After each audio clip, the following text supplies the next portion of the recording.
The galaxy feared her. She was known as Commander Valera, leader of the Valari fleet, the strongest military force in the known systems. Her warships had destroyed entire planets.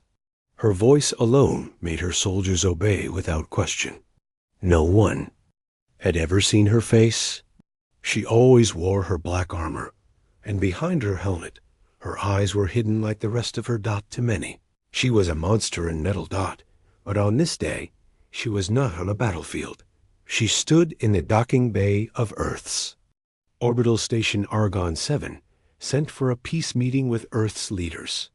The galaxy was on edge. Rumors of a secret alliance between humans and rogue Valari rebels had spread fast. Now the council wanted answers. And Valera was here to find the truth or crush it. Beside her stood a human soldier named Daniel, tall, calm, and quiet. He had been ordered to be her escort during the peace talks. No one wanted this job. Everyone feared Valera. But Daniel wasn't like the others. He looked at her, not with hate, but with curiosity. "You're quiet," Valera said, her voice mechanical through her helmet. "I speak when there's something to say," Daniel replied simply.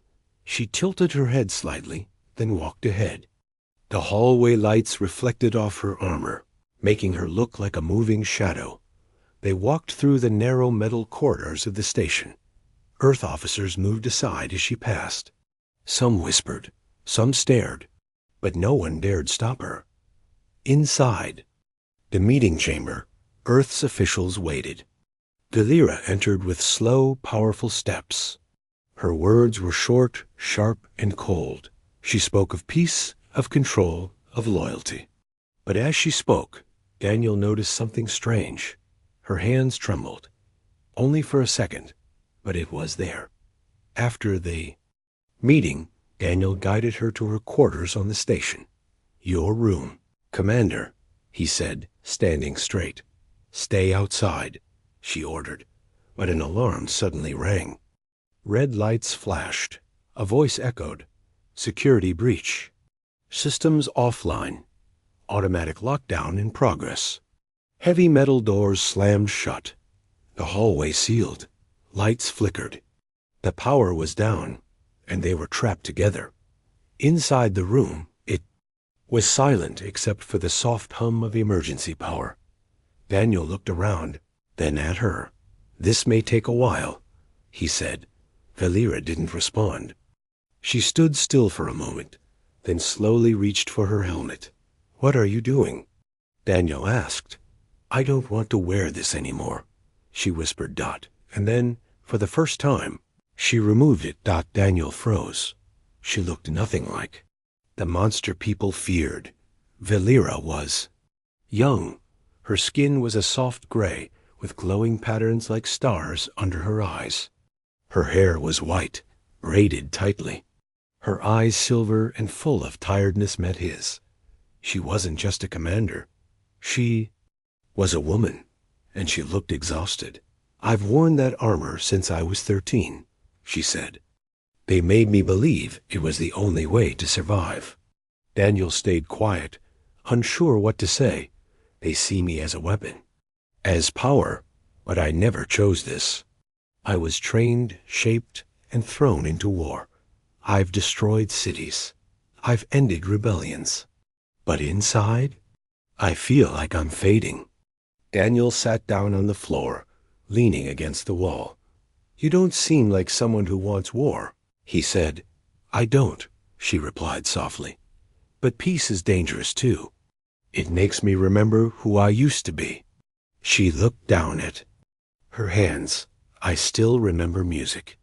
I remember drawing stars on my walls when I was a child. And now I give orders that silence planets." A long silence filled the room. Daniel finally asked, "Then why do it?" "Because no one ever gave me a choice." He nodded slowly. "Maybe it's time someone did." She looked at him, truly looked at him, as if no one had ever spoken. To her like that, before Dot just then, the door lights blinked green. Power had returned. She picked up her helmet but didn't put it on. Not yet, Dot, as she stood near the exit. She looked back at Daniel and said, "Thank you for seeing me." Then she placed the helmet back on. The steel mask returned, but now Daniel knew who was beneath it. And it wasn't a monster, Dot. It was a woman hidden behind armor, lost in duty, and just starting to remember who she really was. Commander Valera walked through the corridors in silence, helmet back on, but her mind was loud. Dot. No one had ever seen her real face before, not even her closest officers. But Daniel, a simple human soldier, had seen what no one else had. Woman behind the steel, and he hadn't run. He hadn't judged her. He had just listened. That shook something inside her. Dot. Inside Earth's security room, officers reviewed the footage from the hallway lockdown. Oddly, no cameras had worked during the blackout. It was as if someone had wanted Valera to be trapped. But no one said it aloud. Not yet. Daniel stood outside her quarters again, back to duty. When she came out, her voice was back to cold command. "Escort me to the hangar." "Yes, Commander." They walked side by side. This time, something was different. She didn't walk ahead of him.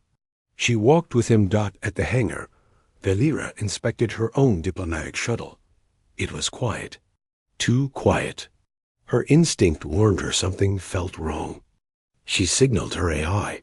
"Scan this ship for hidden systems. Report immediately." The AI responded. "Unrecognized surveillance device found beneath central console. A spy device planted on her ship. Do not alert anyone," she said. Daniel raised an eyebrow. "Trouble?" She looked at him for a long second. "Someone here doesn't want peace." He nodded once. "Then we find out who." Back in the station's private lounge, Earth's top advisor to interspecies relations, Ambassador Kellen, invited Valera for a second conversation. Daniel stood guard outside. But even through the thick door, he could hear her tone shift. She was no longer threatening. Her words were controlled, calm but more personal than before. Inside, Valera told Kellen, "Peace is not weakness. But some in my empire will see it that way. And some on your world already do." Kellen leaned in. "Do you?" She didn't answer right away. Then she said, "I used to. Until I met someone who made me think differently."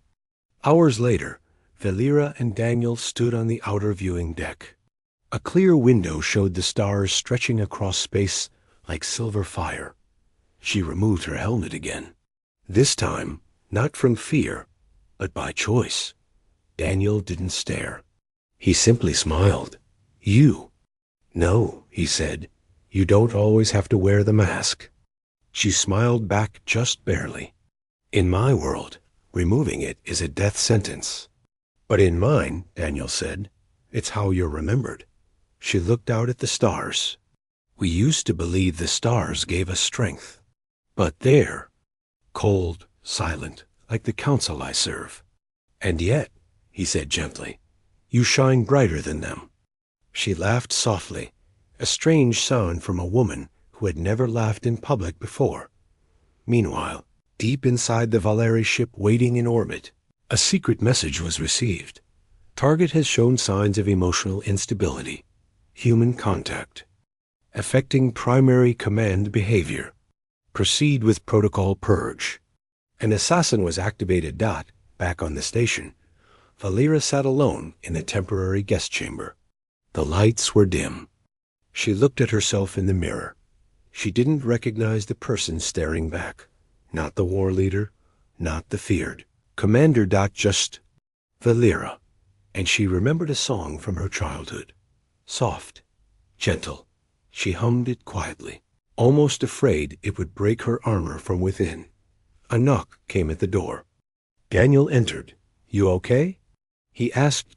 She nodded, but then asked a strange question. "Daniel, what do humans do when they're tired of pretending?" He thought for a second. They stopped pretending. Suddenly, the lights flickered again. Not like before. This time it was targeted too precise. Valera stood up fast. "Stay behind me." The wall panel exploded open, and from the smoke stepped a figure in black armor, blade in hand. A Volari assassin. Her own people had sent someone to kill her.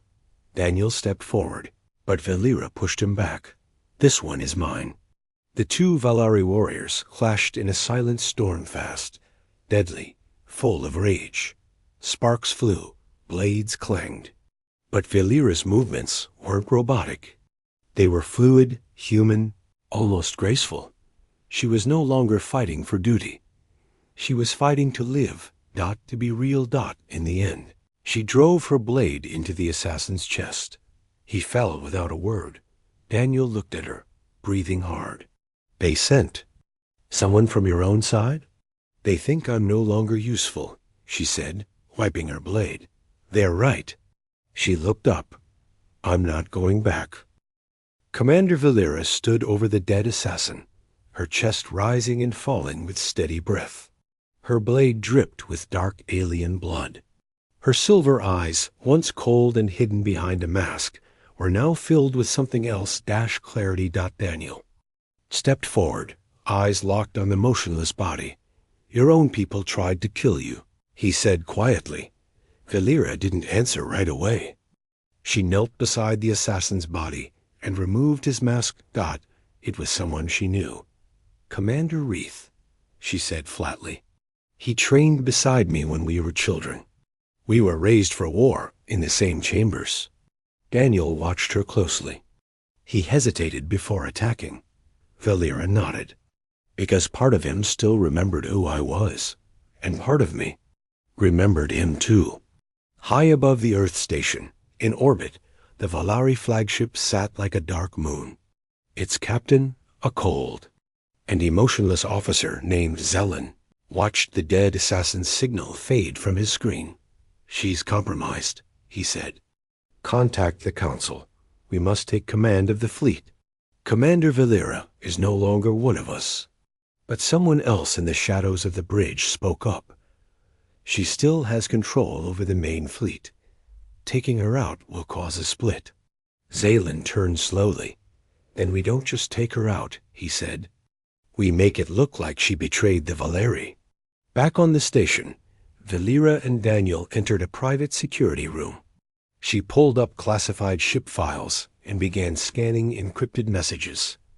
Daniel stood beside her. "You're breaking a lot of rules." "I broke them the moment I showed you my face," she replied. The files revealed something shocking. A fleet of Volari. Warships had been moved closer to Earth, but without official orders. Valera clenched her fists. "They're not just coming for me," she said. "They're planning to start a war. They'll claim I sided with humans, that I leaked secrets." Daniel stepped closer. "Can you stop them?" "I can try. But first I need to speak to someone who still believes in peace." They reached out to an old contact from Valera's past Iran, a former fleet analyst who once questioned the Volari war doctrine. He had disappeared years ago after being labeled a traitor. Through a hidden transmission, Valera spoke to him. "I need your help," she said. Iran stared at her through the screen, stunned. "You? The Steel Commander?" "I'm not her anymore." He studied her unarmored face for a moment, then nodded. "I'll send you the real orders. They're forging documents to show you leaked fleet intel to humans. You'll be branded traitor in hours." As Daniel and Valera prepared to leave the station, an explosion rocked the lower hangar. Fire alarms blared. Security rushed through the corridors. Valera's shuttle was destroyed. Daniel shouted, "That was meant for you." Valera grabbed his arm and pulled him into a maintenance shaft. "We're not going out through the hangar," she said. "We're going to the escape pods." "But we can't outrun a Volari fleet in one of those," Daniel argued. She looked at him with a fierce, calm gaze. "I'm not running. I just need to reach one of my loyal ships. They'll believe me. I raised their captains. I trained them myself." In the escape pod bay, 2 station guards blocked their path. Their guns were raised. "Commander Valera, by order of Earth Security, you're under arrest for suspected sabotage." Daniel stepped in front of her. "She saved this station from an assassin," he growled. "Check the bodies in Sector B12. We have orders," one guard said. Valera stepped forward, removing her helmet again. "Then look at my face," she said calmly, "and ask yourself, do I look like a liar?" The guards hesitated, slowly lowered their weapons. They launched in a small black pod. Stars blurred around them. Valera reached for the comm panel and sent a signal on a hidden frequency. "This is Valera. Code Sigma Rebirth. If you still follow me, respond." 4. A few seconds silence. Then, "We hear you, Commander." "We never stopped." Valera leaned back. Her voice was quiet. "They'll come, and when they do, I'll face them not as their puppet, but as myself." Daniel looked at her with respect. "So what happens now?" She smiled softly. "Now? Now I fight for me." Asterisk the stars rushed past the small escape pod as it drifted toward a secret meeting point in deep space. Inside, Commander Valera sat still, her helmet resting beside her. Her silver eyes stayed locked on the dark window, but her mind was elsewhere. She had betrayed her empire, or maybe it had betrayed her first Dot, and now the galaxy would know. Daniel, seated across from her, leaned forward. "You think you're loyal." "Ships will meet us?" he asked. "They will," she said quietly. "If they're still alive." Suddenly, a red alert flashed on the pod's panel. Incoming contact. Multiple ships detected Velar's. Eyes narrowed. "They're early. That's not my fleet." Above them, 3 Valari destroyers dropped out of warp. They moved like sharks through the void, cold and silent. "We've been tracked," Valera said. "They're here to end this." The escape. Pod shook as a tractor beam pulled them in. No weapons. "No defenses," Daniel muttered. "We still have one thing," she said, standing tall. "Me." The pod was dragged into the hangar of the lead ship. As the hatch opened, Valari soldiers surrounded them, armed, armored, and silent. Valera stepped out first. Daniel followed. A high-ranking Valari officer walked forward, face covered, voice sharp.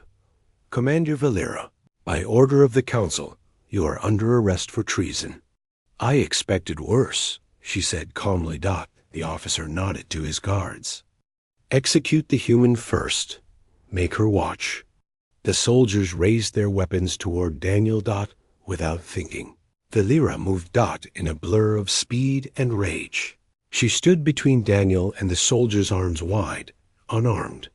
"Touch him," she growled, "and I'll destroy every ship you've ever served on." There was silence. Then, laughter. The officer removed his mask.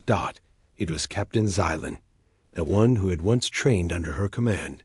"You really care for this human?" He sneered. "You've gone soft." "No," she said, her voice cold.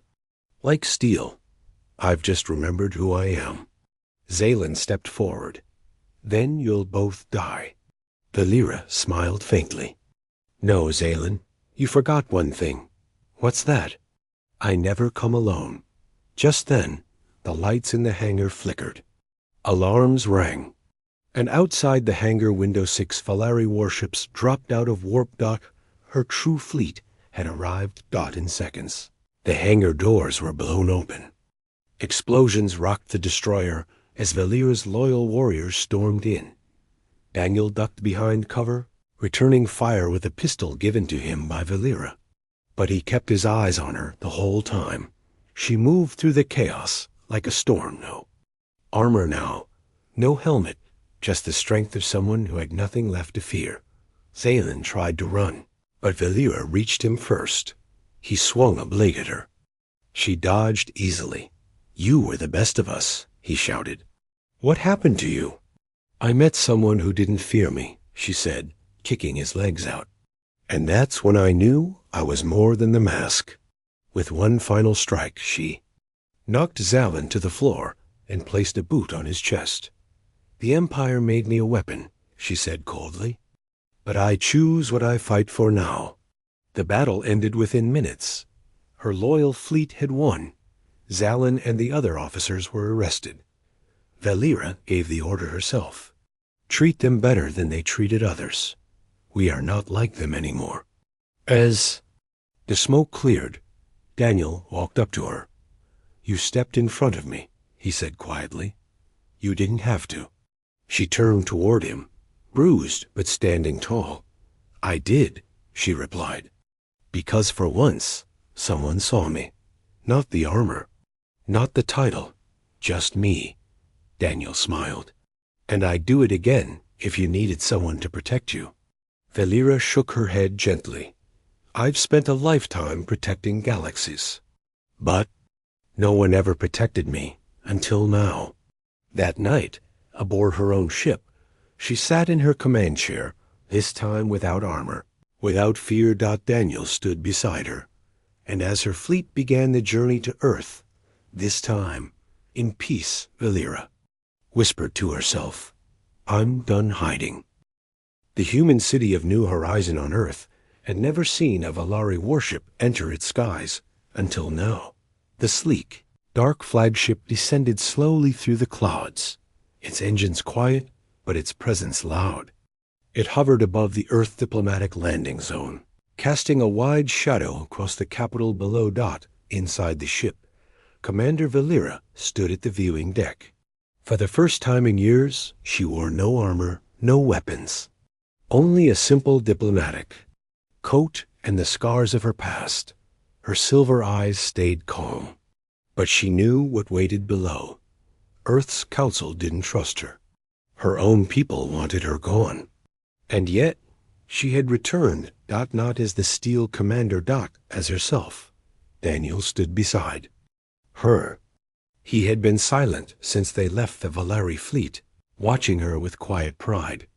"You don't have to do this alone," he said. She gave a small smile.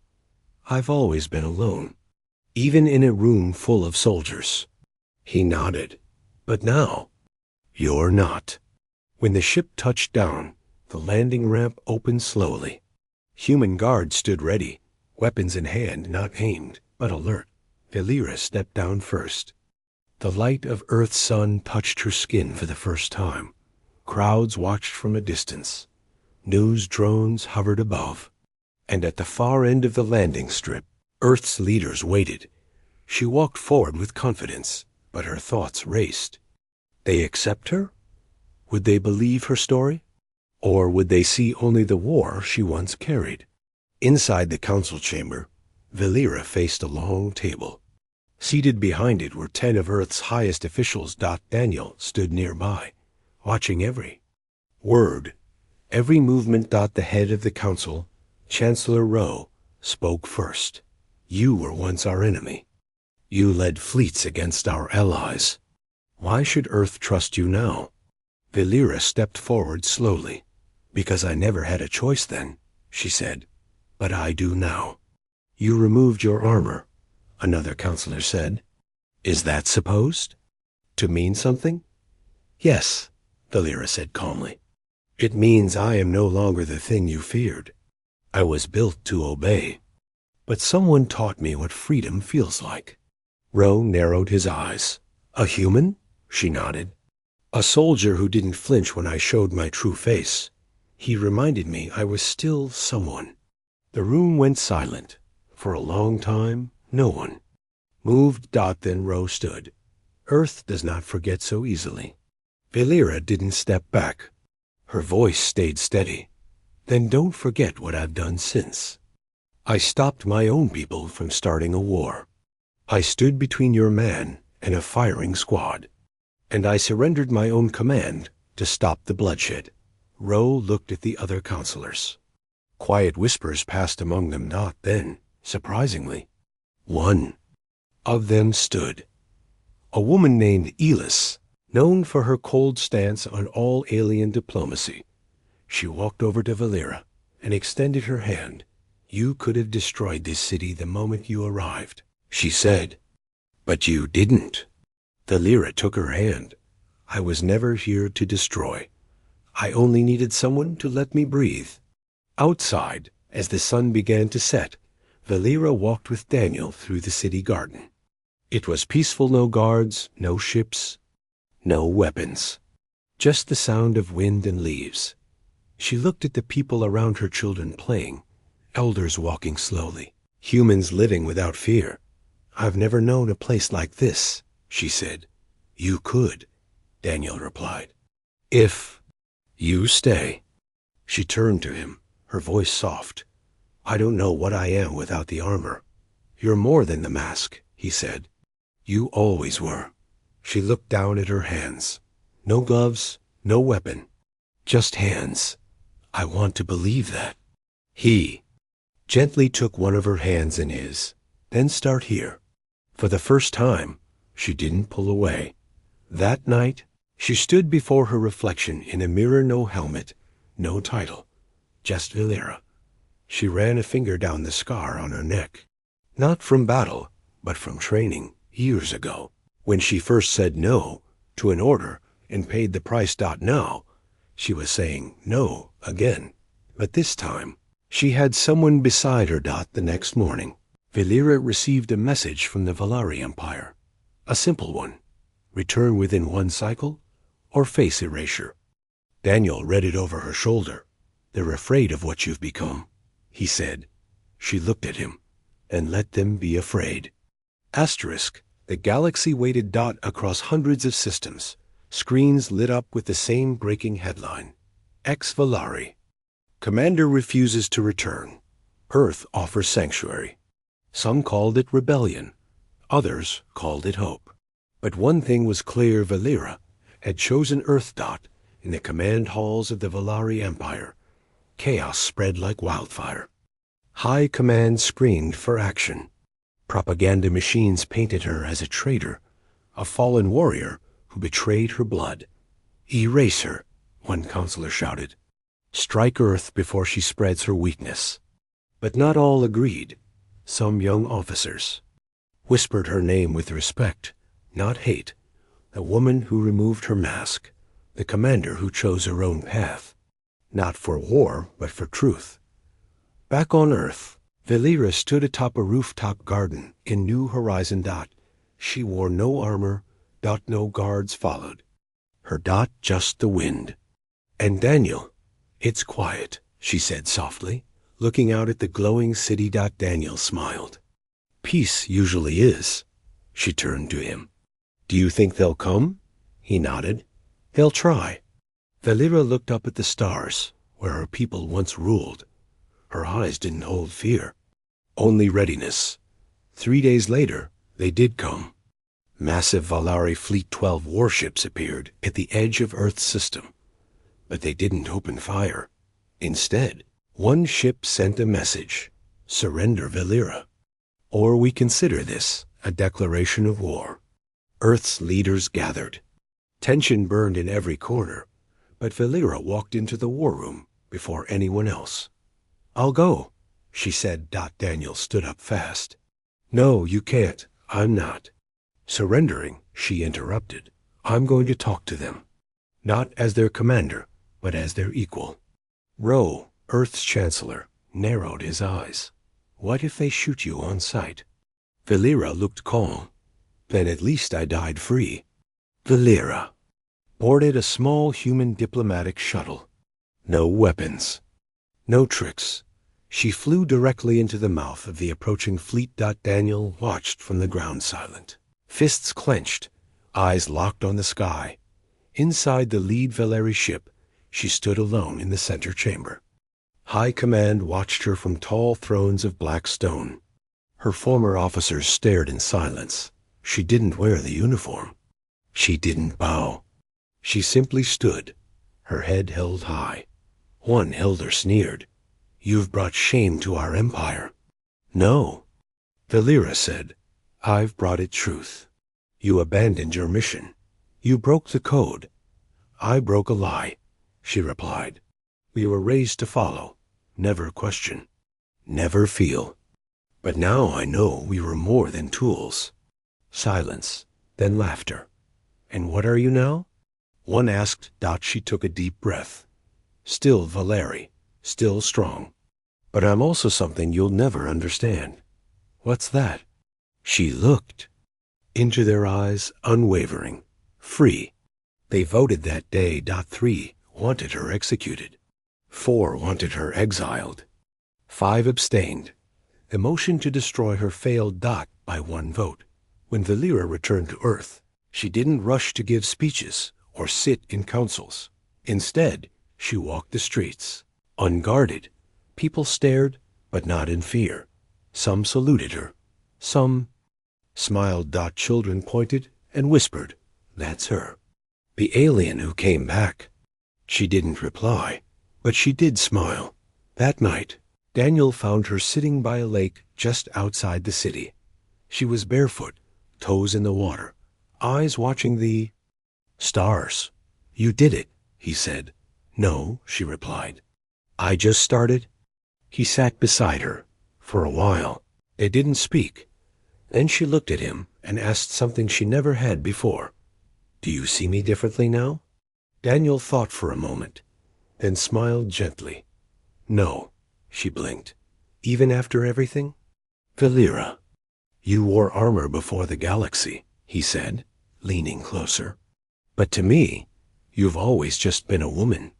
She looked down, and for the first time she cried, not from pain, not from fear, but because someone had finally seen her without the weight of war. And accepted her. The stars above didn't seem so cold anymore. They watched together in silence, side by side, not as soldier and alien, but as 2 souls who had found peace in a galaxy that had never known it.